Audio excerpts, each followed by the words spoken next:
여러분에게는 까만 교복에 대한 어떠한 추억이 있으신가요? 어깨에 맞지 않아 헐렁하거나 몇 해를 물려입어 닳고 닳아 반질반질 윤이 나던 그 교복. 그것은 때론 벗어던지고 싶은 가난의 굴레이기도 했고, 때로는 내일을 향한 유일한 희망이기도 했습니다. 전쟁의 상처가 채 아물지 않았던 1950년대와 60년대. 오늘은 우리 모두의 그 시절 이야기로 첫 장을 열어보려 합니다. 한반의 60, 많게는 70명이 넘는 아이들이 모여 앉았던 교실. 우리는 그곳을 콩나물시루라고 불렀습니다. 겨울이면 서로의 체온으로 추위를 녹였고, 여름이면 짝꿍의 부채바람에 잠시 더위를 식혔죠. 선생님의 나지막한 목소리와 나무바닥을 긁는 의자 소리, 그리고 여기저기서 들려오는 훌쩍임과 기침 소리가 교실을 가득 메웠습니다. 여기 창가 맨 뒷자리에 영수가 앉아 있습니다. 어젯밤 어머니가 다리미도 없는 방에서 뜨거운 냄비 바닥으로 꾹꾹 눌러 다려주신 교복. 아버지의 낡은 양복을 물려 만든 그 교복은 어린 영수의 어깨에 조금 버거워 보입니다. 그래도 영수는 이 교복을 입는 아침이 좋았습니다. 적어도 학교에 있는 동안은 지긋지긋한 가난도, 허기진 배고픔도 잠시 잊을 수 있었으니까요. 점심시간 종이 울리기 몇 시간 전, 동이 트지 않은 새벽녘의 부엌. 어머니는 잠든 자식들을 위해 차가운 물에 손을 담그고 꽁보리밥을 펐습니다. 행여나 밥알이 셀세라 꾹꾹 눌러 담은 그 도시락 위로 변변한 반찬 하나 올려주지 못하는 어머니의 마음이 서글픔으로 내려앉습니다. 영수 저놈, 오늘도 이 도시락 때문에 기가 죽어 오겠구나. 어머니는 차마 그 도시락 뚜껑을 바로 닫지 못했습니다. 모든 어머니의 새벽은 그렇게 아리고 시렸습니다. 기쁨에 찬 환호성이 터져 나오는 점심시간. 하지만 영수에게 점심시간은 가장 길고 가장 숨고 싶은 시간이었습니다. 어머니가 새벽같이 싸주신 도시락 안에는 어김없이 누런 꽁보리밥과 시커먼 김치가 들어있을 테니까요. 친구들의 하얀 쌀밥과 반짝이는 멸치볶음 앞에서 차마 열지 못했던 그 도시락. 영수는 오늘도 가방 속 도시락을 꺼내지 못했습니다. 친구들의 눈을 피해 달려간 수도가 꽁꽁 언 손을 호호 불어가며 틀자 칼날처럼 차가운 물이 쏟아져 나옵니다. 그 물 한 모금이 허기진 배를 채우는 유일한 점심이었습니다. 저만치 반장의 도시락 뚜껑 위에서 노란 햇님처럼 반짝이는 계란 프라이가 보입니다. 하얀 쌀밥 위에서 고소한 냄새를 풍기는 저 계란 하나가 그 시절 영수에게는 세상에서 가장 큰 사치였습니다. 수도꼭지에서 떨어지는 물방울을 보며 영수는 조용히 다짐했습니다. 어른이 되면 다른 건 몰라도 뜨끈한 흰쌀밥만큼은 배불리 먹을 테다. 내 자식 도시락엔 꼭 저 계란 프라이를 2개씩 넣어줄 테다. 그 소박한 다짐조차 어린 영수에게는 허락되지 않았습니다. 밤늦도록 공사판에서 일하고 돌아오신 아버지의 깊은 한숨소리, 그리고 멀건 죽 한 그릇으로 저녁을 때우시는 어머니의 주름진 얼굴,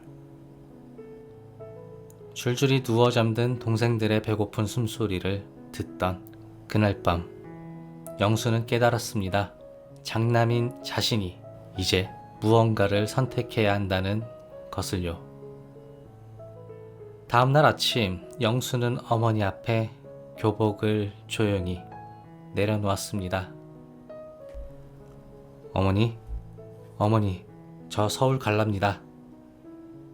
어머니는 아무 말 없이 영수의 뺨을 어루만졌습니다. 그 눈가에 눈물이 그렁 맺혔습니다. 이놈아, 너까지 공부를 안 하면 이 지긋지긋한 가난을 어찌 끊어내려고. 어머니, 제가 돈 벌어 동생들 공부시켜야지요. 막내는 꼭 대학까지 보낼 겁니다. 벽에 걸린 교복이 꼭 두고 떠나야 할 자신의 꿈처럼 보였습니다. 어머니의 눈물과 함께 시작된 16 영수의 서울행. 그것은 이 땅의 수많은 장남, 장녀들이 걸어갔던 바로 우리 모두의 길이었습니다.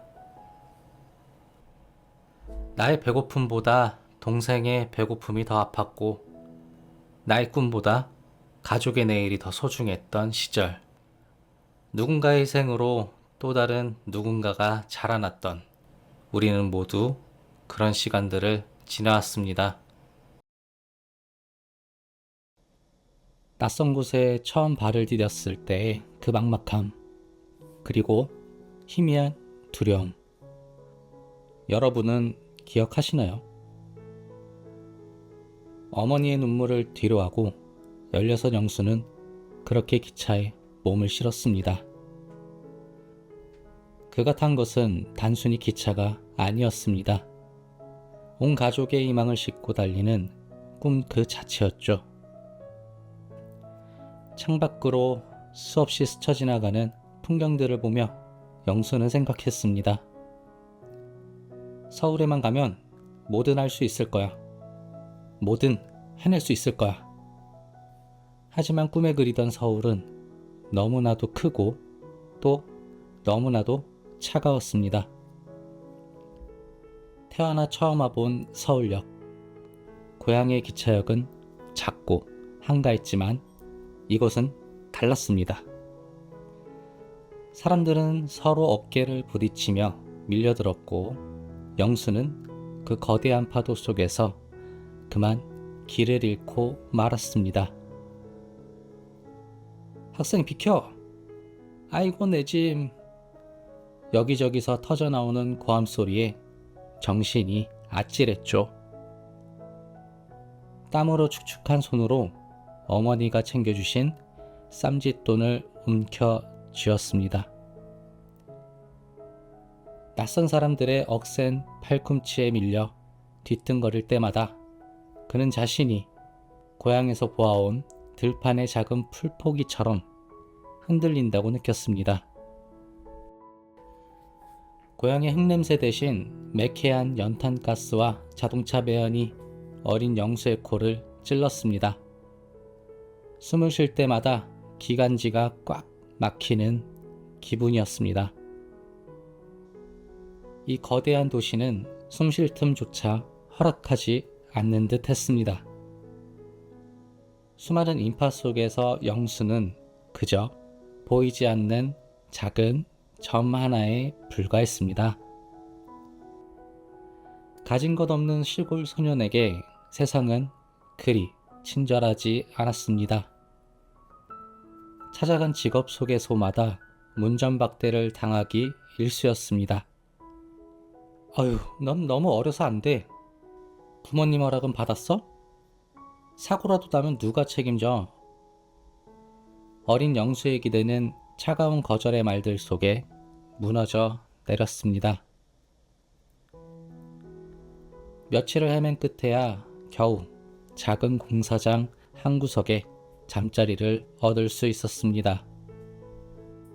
한겨울 칼바람을 막아줄 이불 한 장 없는 시멘트 바닥, 등 뒤로 스며드는 한기는 뼛속까지 실었습니다.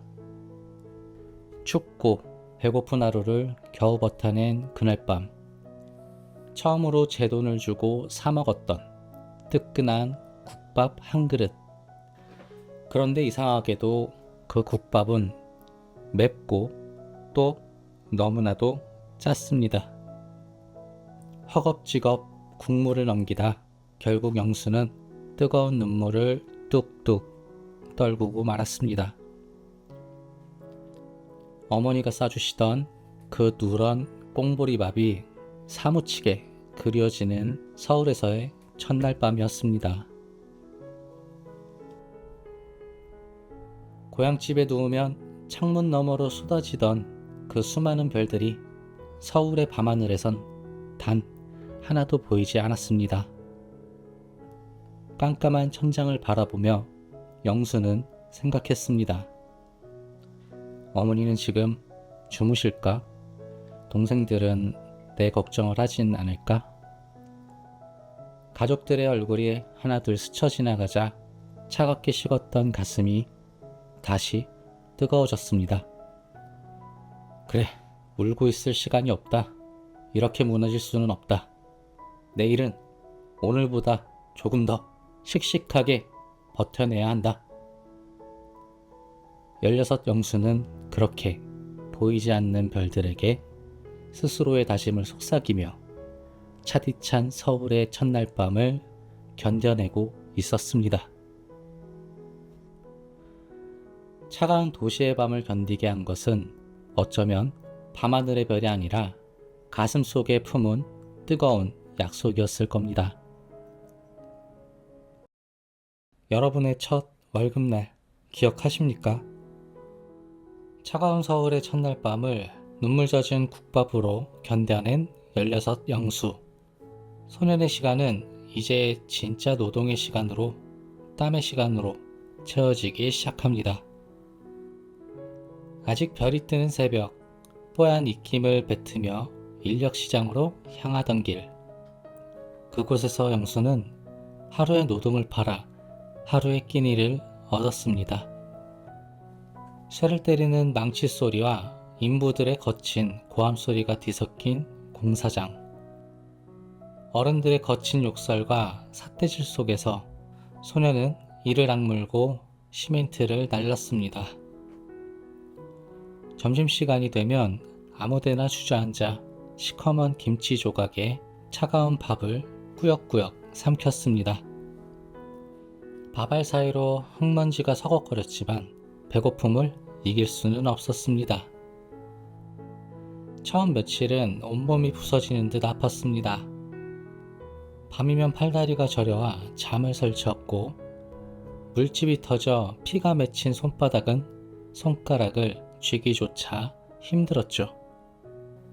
그만둘까? 다시 고향으로 돌아갈까?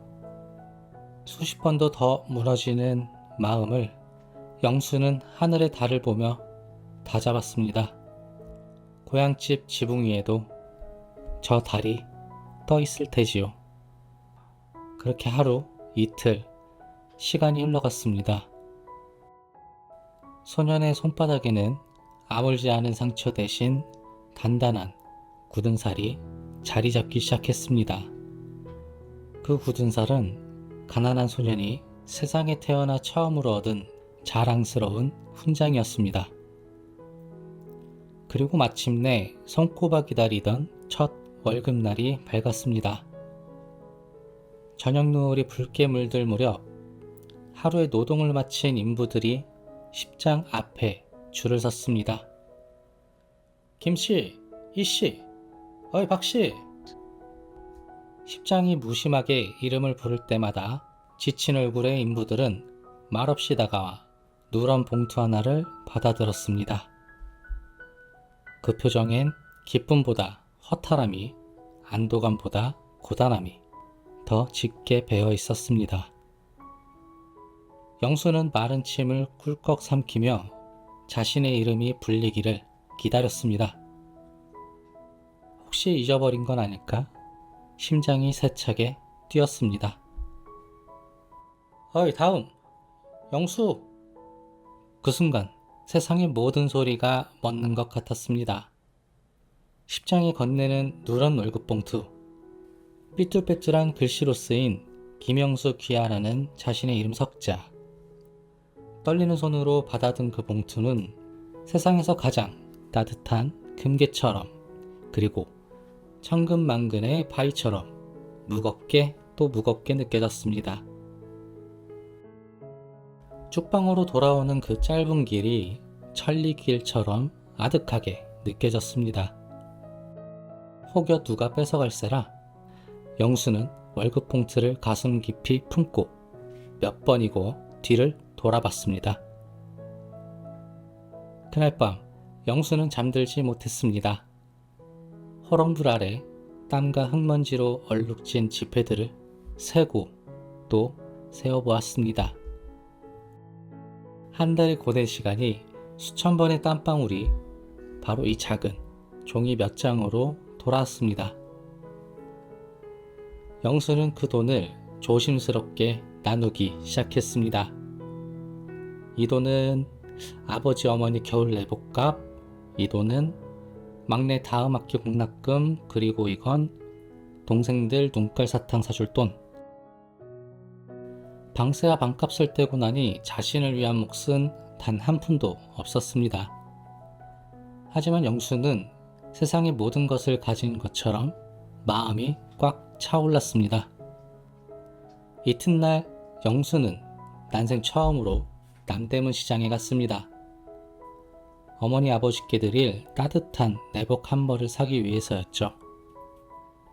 가게 앞에 산더미처럼 쌓인 내복들. 영수는 한참을 망설이다 가장 고운 빛깔의 빨간 내복 한 벌을 골랐습니다. 학생이 입을 거요? 아닙니다. 고향에 계신 부모님께 선물 드릴 거예요. 주인 아주머니는 말없이 내복을 정성껏 포장하며 찐빵 하나를 영수의 손에 쥐어주었습니다. 그 시절 빨간색은 단순한 색깔이 아니었습니다. 자식의 성공과 부모님의 건강을 기원하는 세상에서 가장 따뜻한 효심의 색깔이었습니다. 우체국 창구에서 영수는 난생 처음으로 소포를 붙였습니다. 받는 사람 란에는 아버지의 이름을, 그리고 보내는 사람 란에는 자신의 이름 석자를 정성껏 눌러 썼습니다. 이름을 쓰는 것만으로도 가슴이 벅차올랐습니다. 이제 더 이상 부모님께 손 벌리는 아들이 아니라 멀리서나마 가족을 지키는 든든한 장남이 된 것 같았습니다. 고향으로 마음을 붙이고 나니 영수의 주머니는 다시 텅 비어버렸습니다. 하지만 그날 저녁 영수가 먹었던 국밥 한 그릇은 지난밤에 눈물 젖은 국밥과는 맛이 달랐습니다. 그것은 가난의 서러움이 아니라 땀의 보람이었고, 외로움의 눈물이 아니라 사랑의 뿌듯함이었습니다. 세상 그 어떤 진수성찬보다도 배부르고 따뜻했습니다.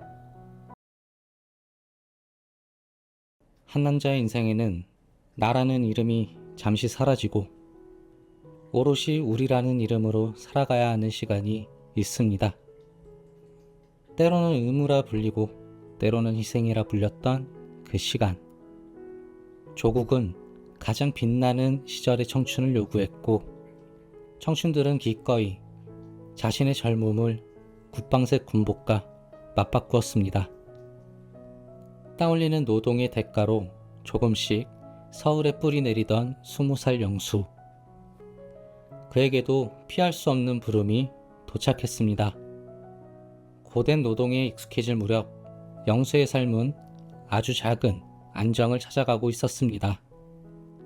매달 고향으로 보내는 돈은 조금씩 늘어났고, 이제는 굳은 살 박힌 손으로 무엇이든 할 수 있다는 자신감도 희미하게 피어났죠. 그러던 어느 날 저녁이었습니다. 방문 틈으로 밀려 들어온 편지 한 통. 뜯어보기도 전에 심장이 쿵 내려앉았습니다. 봉투 위에 선명하게 찍힌 이름 입영통지서. 영수의 머릿속을 가장 먼저 스친 것은 앞으로 겪게 될 고된 훈련의 두려움이 아니었습니다. 자신이 돈을 붙이지 않으면 당장 끼니를 걱정해야 할 고향의 어린 동생들, 그리고 더 깊이 주름질 부모님의 얼굴이었습니다. 가장이라는 무거운 짐을 진 청춘에게 나란 일은 너무나도 멀고 가혹하게 느껴졌습니다. 200열차가 떠나는 서울역 플랫폼. 몸 건강히 잘 다녀오라는 어머니의 목소리는 끝내 갈라졌고 아들의 손에 쥐어준 지폐 몇 장은 밤새 흘렀을 눈물처럼 축축했습니다. 기차가 육중한 소리를 내며 움직이기 시작할 때 영수는 차마 뒤를 돌아보지 못했습니다. 나라는 존재가 완전히 지워지는 곳 논산훈련소. 김영수라는 이름 대신 217번 훈련병이라는 번호가 그의 이름이 되었습니다. 온몸의 뼈마디가 어긋나는 듯한 고통과 교관의 불호령 아래에서 소년은 비로소 어른이 되어갔습니다. 엎드려 흙바닥을 기면서 그는 땅의 차가움을 배웠고 고된 행군 끝에 마시는 수통의 물 한 모금으로 세상 가장 큰 행복을 느꼈습니다. 그리고 그 속에서 영수는 난생 처음으로 피를 나누지 않은 형제들을 만났습니다. 야, 김영수, 괜찮냐? 아, 다리가 꼭 내 다리가 아닌 것 같다. 새끼야, 원래 다 그래. 이거 먹어라. 우리 어머니가 보내준 거다. 건빵 한 조각, 몰래 숨겨온 초코파이 하나를 나누어 먹으며 그들은 서로의 아픔을 나누었습니다. 고향에 계신 부모님 이야기, 보고 싶은 첫사랑 이야기, 똑같은 군복 아래 저마다의 다른 사연을 품고 있던 청춘들은 그렇게 서로의 버팀목이 되어주었습니다. 그 시절 우리는 그들을 전우라고 불렀습니다. 가족보다 더 자주 얼굴을 보고 내 등을 맡길 수 있었던 유일한 타인. 함께 고생했기에 더 끈끈했고 함께 아팠기에 더 애틋했던 피보다 진한 이름이었습니다. 그리움이 뼛속까지 사무칠 무렵 고향에서 편지가 도착했습니다. 삐뚤빼뚤한 어머니의 글씨 속에는 보고 싶다는 말 대신 밥은 잘 먹었는지 잠은 잘 잤는지에 대한 걱정만이 가득했습니다. 올해 가뭄이 심해 걱정이다만 너는 아무 걱정 말거라. 네 동생 철수가 형아가 사준 운동화가 닳도록 뛰어다닌단다. 걱정 말라는 그 말 속에 더 큰 걱정이 숨어 있음을 영수는 너무나도 잘 알았습니다. 편지를 읽는 영수의 눈에서 뜨거운 눈물이 뚝 떨어졌습니다. 그날 밤 영수는 몰래 눈물을 훔치고 답장을 썼습니다. 자신이 얼마나 힘든지에 대한 이야기는 단 한 줄도 쓰지 않았습니다. 어머니, 아버지께 저는 아주 잘 지냅니다. 밥도 매일 쌀밥으로 배불리 먹고 동기들도 모두 친형제처럼 잘해줍니다. 그러니 아무 걱정 마시고 다음 휴가 때까지 몸 건강히 계십시오. 그것은 이 땅의 모든 아들들이 부모님께 보냈던 세상에서 가장 늠름하고 또 가장 아픈 거짓말이었습니다. 청춘을 조국에 바치고 그 대가로 피보다 진한 우정을 얻었던 시절. 그 시절의 모든 217번 훈련병들이 있었기에 오늘의 우리가 존재할 수 있었습니다. 고된 노동의 시간을 견디고 낯선 군복의 무게를 이겨낸 청춘에게도 어김없이 찾아오는 것이 있습니다. 바로 외로움이라는 이름의 허허한 그림자입니다. 일과를 마치고 돌아온 좁은 자취방. 텅 빈 방 안에 홀로 누워 천장을 바라볼 때면 영수는 생각했습니다. 이 고단한 삶의 끝에는 과연 무엇이 있을까?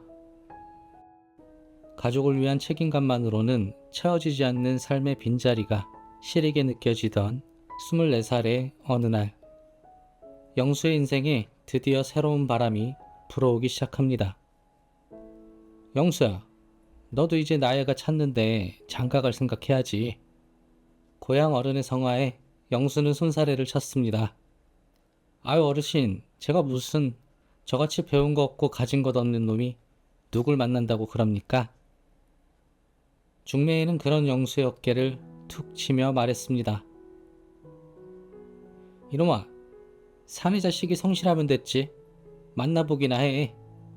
아주 착하고 생활력 강한 처자니까. 그렇게 영수는 등 떠밀리듯 난생 처음으로 맞선이라는 것을 보게 되었습니다. 작업복을 벗고 명절에나 입던 가장 좋은 옷으로 갈아입었지만 굳은 살이 박힌 거친 손은 어쩐지 감출 곳이 없었죠.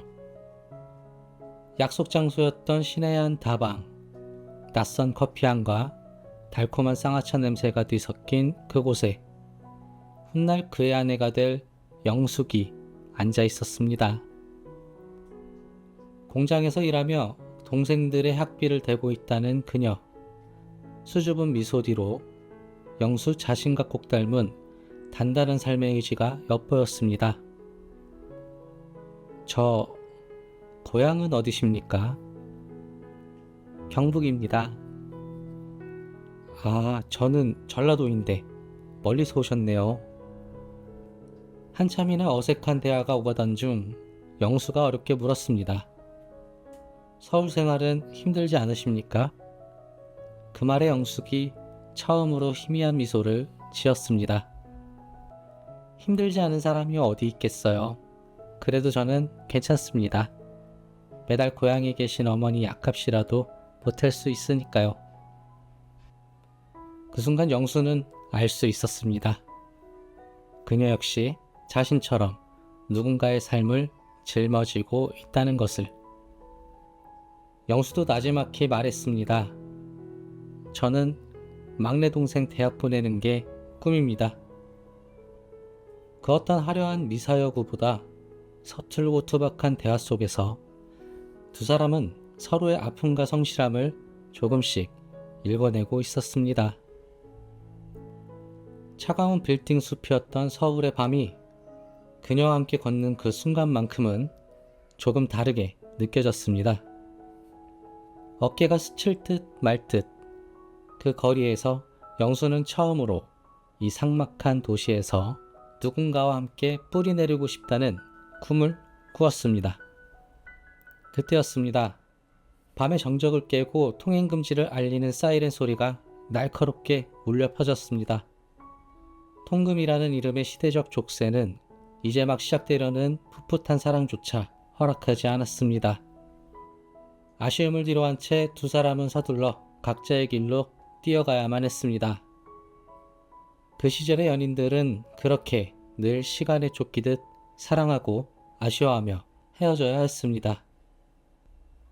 짧은 만남의 아쉬움은 편지가 대신했습니다. 삐뚤빼뚤한 글씨로 눌러쓴 진심은 두 사람의 마음을 서서히 겹치게 만들었습니다. 영수 씨를 생각하면 제 땀방울에도 의미가 생기는 것 같습니다.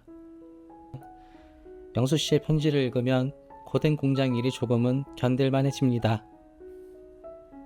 그렇게 두 사람은 서로에게 고된 서울살이를 버티게 하는 작은 등불이 되어주었습니다. 세 번째 만남이 있던 날, 영수는 큰 용기를 냈습니다. 영수 씨, 제 손이 이래서 부끄럽습니다.